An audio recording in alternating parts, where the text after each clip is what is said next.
కాంగ్రెస్ లకి ఇవాళ ఎవరో పోయి మన టీవీ వాళ్ళు అడిగినారు, అయ్యా నువ్వు ఏ పార్టీలో ఉన్నావని.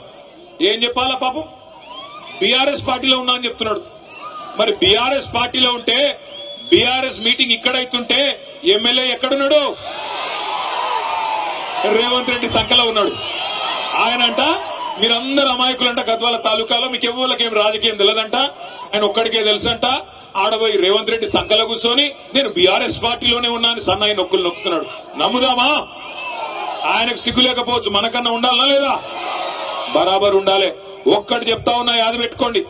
ఇవాళ ఒకటి మాత్రం పక్క, ఎవరు ఎన్ని ఎత్తుగడలేసినా, ఎన్ని రకాల చిలిపి ప్రయత్నాలు చేసినా, ఎన్ని సన్నాయి నొక్కులు నొక్కినా సుప్రీంకోర్టు యమా సీరియస్ గా ఉన్నది. ఈ 10 మంది ఖచ్చితంగా రాజీనామా చేయక తప్పదు, ఉప ఎన్నికలు రాక తప్పదు.